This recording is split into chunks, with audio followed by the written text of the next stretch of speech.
जिंदगी की हर हालातें कट जाएगी। जिंदगी की हर हालातें कट जाएगी। हर रात की सुबह जरूर आएगी। बस कर लेना विश्वास अपनी मेहनत पर। मंजिल तेरे पास खुद चल आएगी। तो हेलो बच्चों, welcome back my YouTube channel अपना गुरुकुल पटना। हाँ तो बच्चों, पिछले वीडियो में मैंने दशमलव भिन्न के बारे में पढ़े थे और आज जो है कि इस वीडियो में मैं आप लोगों को महत्तम समावर्तक एवं लघुत्तम समावर्तक बताने जा रहा हूँ। महत्तम समावर्तक को इंग्लिश में बच्चों कहते हैं HCF, जिसका full form highest common factor होता है। और लघुत्तम समावर्तक का इंग्लिश होता है LCM, जिसका फुल फॉर्म होता है बच्चों लोएस्ट कॉमन मल्टीपल। यदि आप फैक्टर नहीं जानते हैं बच्चों तो महत्तम समावर्तक निकाल नहीं पाइएगा, और यदि आप मल्टीपल के बारे में नहीं मालूम है आपको तो लघुत्तम समावर्तक नहीं निकाल पाइएगा। तो एक बात और हमको जान लेना ये जरूरी है कि HCF और LCM हमेशा दो या दो से अधिक संख्याओं के समूह का निकाला जाता है, बट अकेले संख्या का HCF एवं LCM निकालने बोले आपको तो स्वयं वही संख्या उसका LCM और HCF हो जाएगा, क्योंकि यह हमेशा दो या दो से अधिक संख्या के लिए लागू होता है। तो चलते हैं बच्चों, अपवर्ती को समझते हैं। अपवर्त का इंग्लिश मल्टीपल होता है। तो किसी संख्या के क्रमागत संख्याओं का गुणनफल उस संख्या का अपवर्त कहलाता है। अर्थात कहने का मतलब, यदि 4 का अपवर्त निकालना है तो 4 का पहाड़ा पढ़ जाइए। 5 का अपवर्त निकालना है तो 5 का पहाड़ा पढ़ जाइए। 3 का अपवर्त निकालना है तो 3 का पहाड़ा पढ़ जाइए। वही उस संख्या का क्या हो जाएगा? अपवर्ती। अब बच्चों, अपवर्तक जिसे इंग्लिश में कहते हैं फैक्टर, सबको समझते हैं। किसी संख्या का अपवर्तक वह संख्या होता है जो उस संख्या को पूर्ण रूप से विभाजित करता है। तो यदि 20 का अपवर्तक लिखना है तो कौन कौन सी संख्या जो है कि 20 को पूर्ण रूप से काट देता है? तो 1 से भी भाग लगाएंगे तो 20 में कट जाएगा, 2 से भी भाग देंगे 20 में तो पूर्णतः कट जाएगा। तो ऐसी ये सारी संख्याएं 20 को क्या कर रहा है? पूर्णतः विभाजित कर सकता है। तो ये सारी संख्या इस संख्या का क्या कहलाएगा बच्चों? अपवर्तक। नोट में जो लिखे हैं वो अमृत के जैसा है बच्चों, उसको समझने की कोशिश करें। किसी संख्या का अपवर्तक स्वयं वह संख्या भी होता है। क्यों? क्योंकि यदि किसी भी संख्या के बारे में चर्चा करेंगे बच्चों तो उस संख्या को उस संख्या से भाग यदि देंगे स्वयं उसी संख्या से तो क्या विभाजित तो होगा ही ना। तो इसलिए किसी संख्या का अपवर्तक स्वयं वह संख्या भी होता है। अब बच्चों, सबसे पहले लघुत्तम समावर्तक ज्ञात करने की विधियां। तो इसे ज्ञात करने की दो विधियां होती है। पहला गुणनखंड विधि, दूसरा क्या होता है? भाग विधि। तो गुणनखंड विधि में सर्वप्रथम क्या करते हैं? संख्याओं के अभाज्य गुणनखंड निकाल लेते हैं बच्चों। तो अभाज्य गुणनखंड का मतलब मालूम होगा कि अभाज्य संख्याओं से भाग दे करके अभाज्य गुणनखंड निकाल लेते हैं। दूसरा बात, सभी गुणनखंडों को अधिकतम घात के रूप में लिख लेते हैं। तो ये क्या होता है बच्चों? यदि 3 बार 2 गुना आ जाए तो उसको 2 पर पावर 3 के रूप में लिख लें। अंत में अधिकतम घातों वाले गुणनखंडों को गुना करते हैं। अधिकतम घातों वाले, यदि 2 का मान लिया जाए 2 संख्या है, एक 15 है और एक क्या है? 27 है। तो 15 में 3 का कितना घात बच्चों? 3 गुना 5 1 घात होगा। बट 27 में 3 का कितना घात होगा बच्चों? 3 होगा, क्योंकि 3 गुना 3 गुना 3 हो जाएगा। तो 3 पर पावर 3 वाले घात को लेना है बच्चों, हुआ ना, क्योंकि अधिकतम घातों वाले गुणनखंडों को गुना करना है और प्राप्त गुणनफल ही संख्याओं का क्या कहलाएगा बच्चों? लॉसो। ये तो आपका वर्किंग रूल्स हुआ। अब हम एग्जांपल्स को देखते हैं बच्चों। जैसे बच्चों 125 और 750 का एलसीएम गुणनखंड विधि द्वारा ज्ञात करने के लिए कहा रहा है। 125 को क्या लिख सकते हैं बच्चों? 5 गुने 5 गुने 5, तो 5 पर पावर क्या? 3। 750 को क्या लिख सकते हैं बच्चों? 5 गुने 5 गुने 5 गुने 5 गुने 6, तो 5 पर 3 गुना 6 पर पावर 1। तो इसमें कितना फैक्टर है बच्चों? 2, एक 5 और एक क्या? 6। ये भी एक कॉमन फैक्टर है बच्चों। तो देखिएगा अधिकतम घात किसका है बच्चों? ये दोनों का अधिकतम 8 सेम ही घात है, तो दोनों में से किसी एक को ले सकते हैं बच्चों। 5 पर पावर 3 गुना 6 पर पावर 1, क्योंकि इसमें से जो है कि क्या 6 2 बार नहीं आया, इसमें भी नहीं आया है, अकेले है, तो हम इसको ले लेंगे बच्चों। इसको गुना करने के बाद 750 आता है, जो कि 125 और 750 का क्या हो जाएगा बच्चों? यदि बच्चों इसको कॉन्सेप्ट से समझने का कोशिश कीजिएगा, 4 और 16 का लॉसो ज्ञात करने के लिए कहा रहा है, यानी लघुत्तम समावर्तक। तो 4 का जो लघुत्तम समावर्तक, तो समावर्तक का मतलब होता अपवर्त्य बच्चों। तो 4 का अपवर्त्य क्या क्या होगा?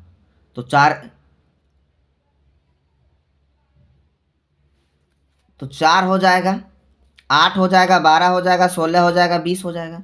और 16 का क्या हो जाएगा? 16, 32, 48। बट कॉमन जो है कि क्या, अपवर्त्य को लेना है। तो इसमें 16 है और इसमें जो है कि भी क्या 16 है, क्योंकि इसमें अधिकतम 16 है तो इसमें भी अधिकतम 16 है। दोनों में 16 मिल रहा है, इसलिए इसका एलसीएम क्या हो जाएगा बच्चों? 16। आप वैसे भी निकालिएगा तो 16 ही आने वाला है। तो उम्मीद करते होंगे ये आप कॉन्सेप्ट समझ चुके होंगे। अब हम भाग विधि को समझते हैं बच्चों।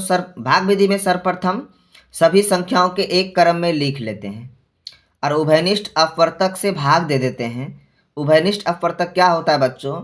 जो कम से कम जो है कि क्या सभी को काट दे, वैसे अपवर्तक को क्या कहते हैं? उभयनिष्ठ। अंत में उभयनिष्ठ गुणनखंडों तथा शेष का गुणनफल ही संख्याओं का लॉसो कहलाता है। तो बच्चों हम एग्जाम्पल से हम समझते हैं 125, 625 और 750 का लॉसो कह रहा है। तो सर्वप्रथम उसको क्रम से लिख दिए बच्चों। अब वैसे जो है कि संख्याओं से भाग देंगे जो तीनों को काट दे। तो 5 से 2 से देंगे तो बच्चों इसको तो काट देगा बट इसको नहीं काट पाएगा। तो हमको उभयनिष्ठ अपवर्तक से भाग देना है ना। तो 5 से दे दिए 25 बार में, 125 बार में, 150 बार। फिर 5 से 5 बार में, 125 बार में, और क्या 30 बार में। फिर 5 से 5 एकम 5, 6 25, 5 6 30। तो बच्चों इस जगह देखिएगा हम लिखा है कॉमन अपवर्तक जो उभयनिष्ठ है। उभयनिष्ठ अपवर्तक ये हो गया आपका। तो 5 गुने 5 गुने 5, और शेष जो बचा जो उभयनिष्ठ नहीं है, जो शेष है उसको भी मल्टीप्लाई करेंगे बच्चों, और जो प्राप्त होगा वो आपका एलसीएम का रहेगा। अब बच्चों हम महत्तम लघुत्तम समावर्तक तो समझ लिए। अब महत्तम समावर्तक को ज्ञात करने का भी 2 विधि होती है। एक गुणनखंड विधि होती है। तो गुणनखंड विधि में सर्वप्रथम सभी संख्याओं के अभाज्य गुणनखंड निकालते हैं बच्चों। इसके बाद कॉमन गुणनखंडों को ज्ञात कर गुणा कर लेते हैं बच्चों, और प्राप्त गुणनफल ही मौसो कहलाता है। चलते हैं बच्चों एग्जाम्पल्स में की ओर, और एग्जाम्पल से हम समझने की कोशिश करें। जैसा कि बच्चों देख रहे होंगे एग्जाम्पल में 27, 81, 60 का मौसो को ज्ञात करने के लिए कहा है। तो 27 का अभाज्य गुणनखंड 3 गुना 3 गुना 3 हो जाएगा। 81 का 3 गुने 3 गुने 3 गुने 3 हो जाएगा। और 60 का 2 गुने 2 गुने 3 गुने 5। तो तीनों में जो है कि गुणनखंड देखना है, वैसा गुणनखंड जो तीनों में समान हो। तो देख रहे हैं 3 तीनों में मिल रहा है बच्चों, 2 नहीं मिल रहा है और ना ही 5 मिल रहा है, इसलिए इसका मौसो क्या हो जाएगा? 3 हो जाएगा। भाग विधि से अब मौसों को जो है कि क्या निकालने के लिए सीखना है। तो भाग विधि में सर्वप्रथम सभी संख्याओं को क्रमबद्ध एक पंक्ति में जो है रखते हैं और सभी संख्याओं का कॉमन अपवर्तक से भाग देते रहते हैं, और यह प्रक्रिया तब तक चलती रहेगी जब तक कॉमन गुणनखंड प्राप्त होते रहे। अंत में सभी कॉमन गुणनखंडों का गुणनफल ही संख्याओं का महत्तम समावर्तक कहलाता। आप तो ये सारा चीज वर्किंग रूल्स को समझ लिए। अब एग्जाम्पल से सारे वर्किंग रूल्स को समझा देंगे। इसको सबसे पहले क्रम में लिख लेंगे बच्चों, 27, 81 और 63 को, और कॉमन उभयनिष्ठ अपवर्तक से भाग देंगे। तो 3 से 3 नमा 27, 27 तिया 81, 81 तिया क्या 13, और तब तक भाग देते रहेंगे जब तक वो कॉमन उभयनिष्ठ से भाग लगते रहेगा। फिर 3 से भाग देंगे, 3 तिया 9, 3 नमा 27, 7 तिया 21। अब यदि हम 3 से भाग देंगे तो बच्चों ये और ये तो कट जाएगा, लेकिन ये नहीं कटेगा। कहने का मतलब कॉमन उभयनिष्ठ संख्याओं से अब भाग लगना बंद हो गया। तो कॉमन उभयनिष्ठ 2 है ना, तो दोनों को मल्टीप्लाई कर लेंगे बच्चों, ये आपका भाग विधि द्वारा ये एचसीएफ हो गया। लेकिन बच्चों आप लोग को टीचर बताए होंगे इस विधि से भाग, इसमें से ये सेकेंड मेथड है, वो पहला मेथड है बच्चों। इसमें क्या होता है, हम सबसे पहले छोटे अंकों और उससे बड़े अंक को ले लेते हैं और उसका डिवाइड करते हैं। तो जो शेषफल होता है पहले भाजक का भाजक बन जाता है, और ये क्रिया तब तक होते रहता है जब तक कि शेषफल 0 ना हो जाए।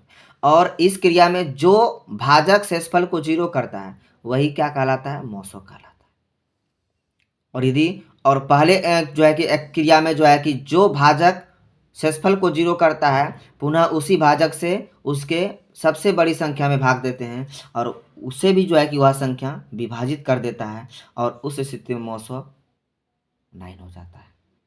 कहने का मतलब वही संख्या हो जाता है।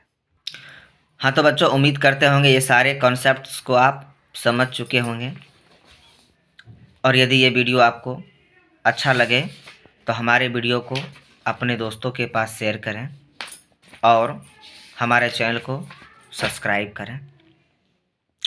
और जहाँ तक कि मैं कहते ही आ रहे हैं बच्चों, और कहता ही आ रहा हूँ कि मैं बिहार को बदलना चाहता हूँ और बिहार में एक शिक्षा का संदेश भेजना चाहता हूँ, वो भी फ्री और कॉन्सेप्चुअल। तो आप लोग हमें सपोर्ट करें और हमारे चैनल को आगे शेयर करें। जय हिंद। फिर मिलते हैं अगले वीडियो में।